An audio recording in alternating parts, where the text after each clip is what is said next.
भोग्या वसुंधरा कह के स्त्रियों को साइड लाइन किया। सबसे पहले आप आ जाइए अपनी भारतीय परंपरा में, जहां मात्र एक स्त्री गार्गी आती है और याज्ञवल्क्य से शास्त्रार्थ करती है, याज्ञवल्क्य उसको बेइज्जत करती है। पूरे विश्व की यह स्थिति रही है कि स्त्रियों को भोग्या समझा गया, उनके देह को स्वीकार किया गया, लेकिन उनके मस्तिष्क का हमेशा तिरस्कार किया गया। नालंदा का गुण गाते, तक्षशिला का गुण गाते, ये कभी आचार्य का नाम बता दीजिए तो वहां कोई प्रोफेसर रही। पूरे विश्व के साहित्य, चाहे मेडिकल साइंस हो, चाहे स्पिरिचुअलिटी हो, धर्म की किताबें हो, किसी स्त्री का लिखा हुआ बता दीजिए, चाहे ब्रिटेन का हो, अमेरिका का हो, भारत का हो, केवल तमिल साहित्य में कुछ स्त्रियां मिलती हैं, लेकिन उनका नाम और मिलता है, उनकी कोई रचना नहीं। संगठित शिक्षा का जो प्रयोग था, सबसे पहले खुले और सेक्स से, इसलिए ये हमारे लिए प्रासंगिक है। स्त्रियों की महानता का गुण गाने के लिए लक्ष्मीबाई से लेकर के गार्गी, घोषा, मंजुलोपा, तमाम नाम आपको मिल जाएंगे। आप कहेंगे कि देवी को शक्ति माना गया है, हम शक्ति देवी मानते हैं, लेकिन देवी पर कब्जा करते हैं क्योंकि वो शक्ति है, तो शक्तिशाली बनने के लिए स्त्री पर कब्जा करना जरूरी है। इस सिद्धांत में स्त्रियों को दबाया। आज प्रासंगिक शिक्षा की जो बात होगी, किस गोष्ठी में अब तक हमारा साहस नहीं हो पाया कि हम अपने बेटी और माँ और पत्नी को लेकर बड़े लंबे लंबे भाषण होते। हमारे समाज का एक दोष कि हम दूर दृष्टि दोष से सिखाए। हम दूर की चीजें, पुराण की चीजें, इतिहास की चीजें लेकर मंच पर बोलेंगे, लेकिन अपने घर और आसपास की समस्याओं को सीधे चलते। कई दिन से आमंत्रण बटा होगा और सावित्रीबाई और फातिमा शेख को हमें जानने की जरूरत है, उनको जानने की जरूरत है, माताओं को और बेटियों को। लेकिन बेटियों की शिक्षा पर बात हुई है, लेकिन बेटियों की शिक्षा को हम स्वीकार कहाँ आज भी कर रहे हैं भैया। एक पढ़ी लिखी बहू आती है, उसको आप कितना स्वीकार करते हैं। एक बेटी अगर जो MSc करके आती है, कहती है घर में ये जो है ये गलत, पूरा परिवार उस पर चढ़ बैठता है। क्या तुम जानोगे? समाज तो यहाँ एक हमें देखा है डिग्री कॉलेज, यहाँ 2-3 डिग्री कॉलेजेस हैं, वहां पर ग्रेजुएशन में स्कूल ड्रेस लगाया गया, जहां की पढ़ाई ही स्वतंत्रता से शुरू होती। आप कौन सी शिक्षा की बात कर रहे हैं? इनको प्रासंगिक कैसे बनाएंगे जब उनको शिक्षा का मतलब साक्षरता नहीं, शिक्षा का मतलब सोच। साक्षरता तो खूब बनी हुई है हमारे यहाँ, तो मैं देखता हूँ, मैं तो कहता हूँ PhD पास सभी छात्र साक्षर लोग हैं। PhD करके भी नई सोच उनके पास नहीं है, तो साक्षर से अलावा कुछ नहीं।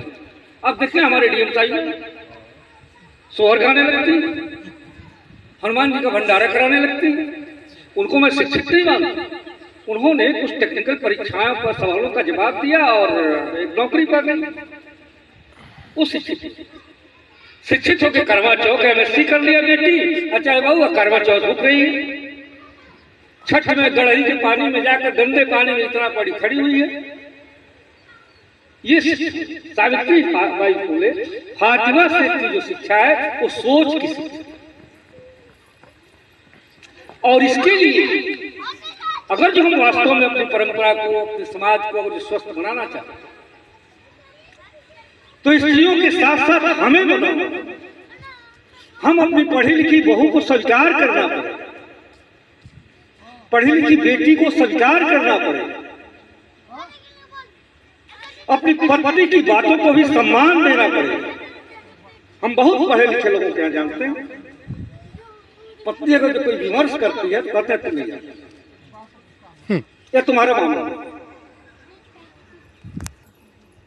और स्त्रियों का सम्मान जिस देश में, स्त्रियों के विचारों को सम्मान में स्त्रियां आपसे अधिक काम करती,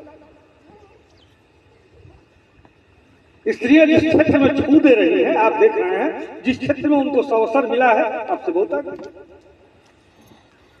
सिविल सर्विसेज के रिजल्ट से लेकर नीट से लेकर के और एआई तक सब देखिए, सब में टॉप में लड़कियां ही आ रही हैं। अब तो स्थिति है कि दुकानदार भी छोटे छोटे कामों के लिए लड़कों को बजाय लड़कियों को रख लिया, क्योंकि उनका काम में गंभीरता है।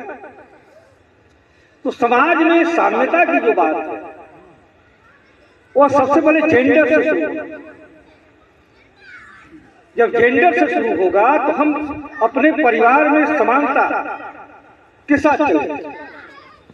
और जेंडर की भी समानता में अभी जाति और वर्ण की भी बात हुई है, इसमें दो तीन चीज छोड़ दिया जाए कि सती प्रथा भारतीय समाज की समस्या नहीं, सती प्रथा केवल सवर्ण का समस्या।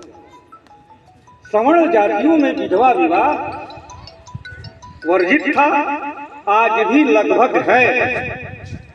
कुछ उच्च शिक्षित घरानों को छोड़ करके, गरीब घरानों को छोड़ करके आज भी विधवा विवाह वर्जित है। सती प्रथा भले होए, जो श्रमण काल था, जो श्रमिक काल था, उसमें तो उस समय भी विधवा विवाह था, आज भी है। वर्किंग वूमेन पति पत्नी दोनों धान रोपते हैं, पति पत्नी दोनों लकड़ी काटते हैं। जाइए आदिवासी क्षेत्रों में, जाइए जंगलों में देखिए, पति पत्नी एक साथ ईंट ढोते हैं, भट्टे पर देख लीजिए, वहां तो दोनों समान है। लेकिन सवाल वहां जो है उनके दिमाग में भी जब बात आती है कि तुम इंटीरियर हो, साथ काम कर रहे हो, लेकिन मानसिक रूप से बैठा दिया गया है कि पति देव हो गया। इस मानसिकता के लिए ये बड़े आश्चर्यजनक बात नहीं है कि ऐसा नहीं है। आज भी यहाँ पर नॉर्थ ईस्ट में जाइए, सिक्किम में जाइए, त्रिपुरा में जाइए, नागालैंड में जाइए, असमिया के बहुत सारी कोच है जातियां हैं, वहां जाइए, सिमिलरिटी है, कोई प्रॉब्लम नहीं। वहाँ गांव का मेरी एक किताब है, वो कुर्दा से, जब उस पर मैं रिसर्च कर रहा था तो गांव में गया, मेकी नदी है उसके किनारे, बोडो गांव, बोडो जनजाति का गांव था, वहाँ बातचीत हुई। तो वहाँ आपके कास्ट सिस्टम भी, वर्ण भी नहीं, वहाँ कोई जाति नहीं, बोडो उनकी फैमिली एक कुल है। लेकिन बोडो में जाति में ये है कि हर आदमी हर काम बनाना चाहता है, अपने आप से बाल भी बना लेता है, हम आपका बना देंगे, उनका बना देंगे, उनका कपड़ा धोना, सब एक दूसरे से मिलकर। आज भी वहाँ आपको मजदूरी सिस्टम, खेत बुना है तो गाँव भर मिलकर आज आपका बो देंगे, कल उनका बो देंगे। स्त्री पुरुष में कभी स्त्री खाना बना लेगी, पुरुष खेत में चला जाएगा, कभी पुरुष खाना बनाएगा, लड़की स्त्री शिकार करने चली जाएगी। मिलेगी समता और सामान्यता का सीखना तो आदिवासियों से, जैसे जैसे जिसे विकास होते होते हम उतना ही बुर्जुआ। हमारे भोजपुरी समाज का तो ये स्थिति है कि जो विकसित आदमी है उसकी घर की महिलाएं बाहर निकलना बंद कर देती। विकसित आदमी है वो घर का काम करना छोड़, कारण काम को हम सम्मान नहीं दे पाए। जब काम को सम्मान नहीं दे पाए तो काम पर हम गर्व भी नहीं कर पाए, और जब गर्व नहीं करेंगे तो काम भी नहीं कर पाएंगे। तो अवनत का, विनाश का, विध्वंस का सबसे पहला चरण हमारे समाज का वही है। यही कारण है कि पूरा हमारा भोजपुरिया कल्चर पूरे विश्व का लेबर स्टार्ट है। दुबई से लेकर अमेरिका तक जाइए, चेन्नई से लेकर के नागालैंड तक जाइए, लेबर क्लास का आदमी आपके भोजपुरिया कल्चर। मेरे कहने का मतलब, समय कम है, जब प्रासंगिकता की बात होनी चाहिए तो प्रासंगिकता में स्त्री देह के साथ साथ उसके मस्तिष्क को भी सम्मान देना शुरू करना होगा। तभी जो है शेख फातिमा, ज्योतिबा फूले की सार्थकता होगी। यहाँ संयोग से अध्यापक बंधु भी बैठे हुए हैं, विद्यालयों में मैं जाता हूँ, बुलाया जाता है, देखा जाता है, अच्छी बात है। लेकिन वहां भी भोजपुरिया कल्चर का जो मामला परिवार का है, वहां भी जेंडर डिस्क्रिमिनेशन होता है।